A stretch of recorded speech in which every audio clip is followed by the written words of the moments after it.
আসসালামু আলাইকুম ওরহমতুল্লাহি ওয়াবারাকাতুহু। বিসমিল্লাহ ওয়ালহামদুলিল্লাহ ওয়াসসালাতু ওয়াসসালামু আলা রাসূলিল্লাহ ওয়া আলা আলিহি ওয়া আসহাবিহি ওয়া মান ওয়ালা, আম্মা বা'দ। সম্মানিত উলামায়ে কেরাম, সর্বস্তরের দিনদার ইমানদার ভাই ও বোনেরা, এ যাবৎকাল পর্যন্ত আপনারা শুনে আসছেন যে মুফক্কিরে ইসলাম আওলাদে রাসূল সৈয়দ আবুল আ'লা আল মাওদুদী রহিমাহুল্লাহ তিনি ইসমতে আম্বিয়া তথা নবীগণের নিষ্পাপত্যে বিশ্বাসী নন। তিনি নবী রাসূলদের দোষ ধরেছেন। তিনি বলেছেন যে সকল নবীই গুনাহ করেছেন।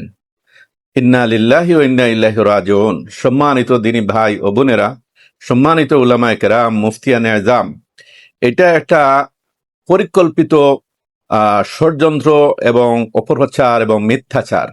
মওলানা মওদুদী রহিমাহুল্লাহ ইসমতে আম্বিয়া তথা নবী রাসূলগণের নিষ্পাপত্য বিষয়ে তিনি যে আলোচনা করেছেন, ইসমতে আম্বিয়ার ক্ষেত্রে এর চেয়ে সুন্দর ভালো আর কোনো আলোচনাই হতে পারে না।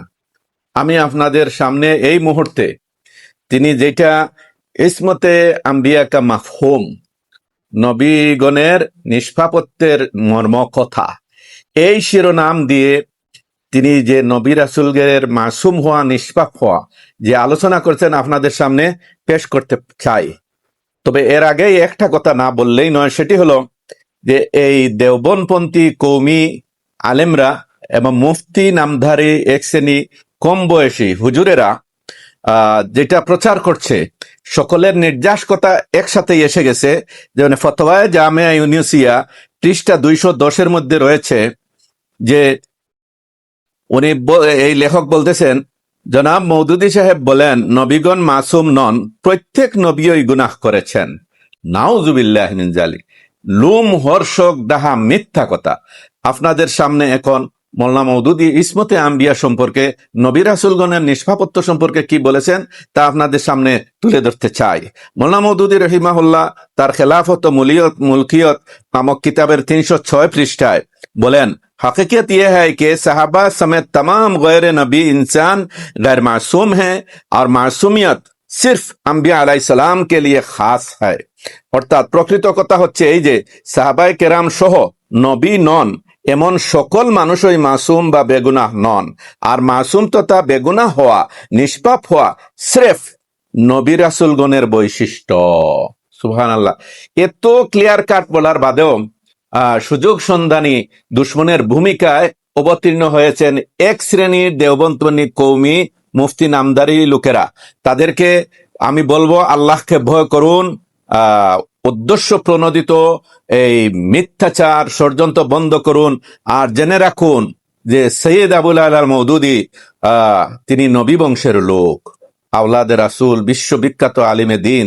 তার নামে এইভাবে লোমহর্ষক লাগামবিহীন মিথ্যাচার করা এটা মোটেও ঠিক নয়। তো মওলানা মওদুদী বলেন, नबी के मासूमियत के माना ये नहीं है कि उससे गुनाह और लग़ज़िश व खता की क़ुव्वत व इस्तेदाद सल्ब कर ली गई है, हत्ता कि गुनाह का सुदूर उसके इम्कान ही में नहीं रहा, बल्कि उसके माना यह है कि नबी अगरचे गुनाह करने पर कादिर होता है, लेकिन बशरियत की तमाम सिफात से मुत्तसिफ होने के बावजूद और जुमला इंसानी जज्बात, एहसासात और ख्वाहिशात रखते हुए भी वो ऐसा नेक नफ्स और खुदा तरस होता है कि जान बूझ कर कोई गुनाह का कष्ट नहीं करता।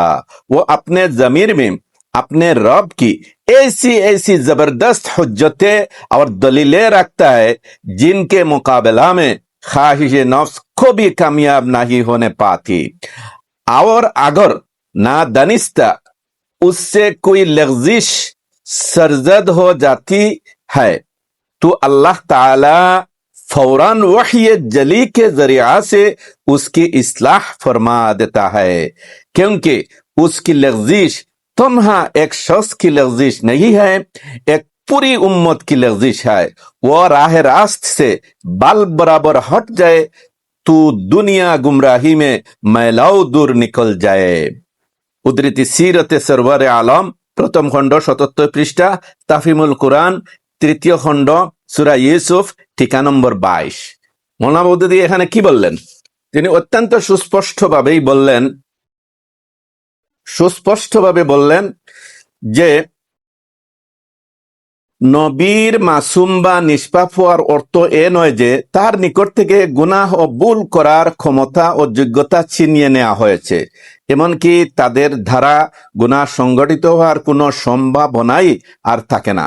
বরং এর অর্থ হচ্ছে এই যে যদিও নবী গুনাহ করার ক্ষমতা রাখেন, কিন্তু যাবতীয় মানবিক গুণাবলী, মানসিক আবেগ, অনুভূতি এবং ইচ্ছা অভিলাষের অধিকারী হওয়ার পরও তিনি এমনই সৎ সত্তা আল্লাহ বিরু হন যে কখনো জেনে বুঝে গুনাহের ইচ্ছাই করেন না, কখনোই জেনে বুঝে গুনাহের ইচ্ছাই করেন না।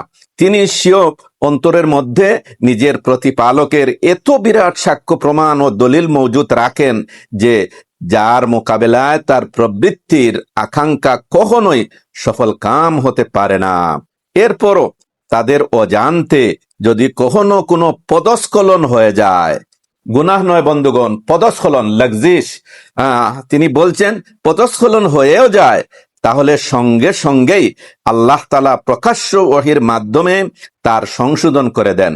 কারণ তার পদস্খলন শুধুমাত্রই এক ব্যক্তির পদস্খলন নয়, বরং পূর্ণ একটি উম্মতের পদস্খলন। তিনি সত্য পথ থেকে এক চুল পরিমাণ সরে গেলে সারা দুনিয়া গুমরাহির পথে কয়েক মাইল দূরে এগিয়ে যাবে।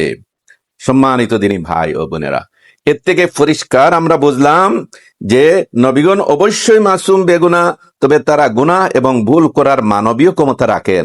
নবীগণ এমনই সৎ এবং আল্লাহ ভীরু সত্তা যে কখনো জেনে বুঝে গুনাহের ইচ্ছাই করেন না।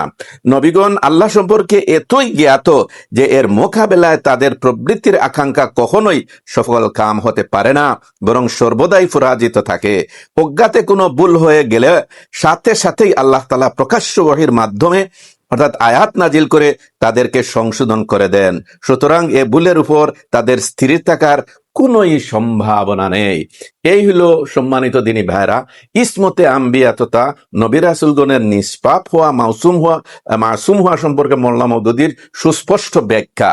যারা এই ব্যাখ্যা সম্পর্কে অবগত হওয়ার পরও তার নামে, তার প্রতিষ্ঠিত দলের লোকদের নামে মিথ্যাচার করেন, তারা কিয়ামতের দিনকে ভয় করুন। আল্লাহর কাছে এই ধরনের মিথ্যাচারের জবাবদিহিতার জন্য ওনাকে প্রস্তুতি গ্রহণ করুন। আর আল্লাহ ভাগ্যে যদি হেদায়েত থাকে, আল্লাহ তাআলা হেদায়েত দান করুন। আমি এখানেই আমার আলোচনা সমাপ্ত করলাম। আপনারা এই বিষয়টা গভীরভাবে চিন্তা করবেন। পরিকল্পিত মিথ্যাচার থেকে আল্লাহ তাআলা আমাদেরকে, আমাদের জবানকে হেফাজত করুন। আসসালামু আলাইকুম ওয়া রাহমাতুল্লাহি ওয়া বারাকাতুহু।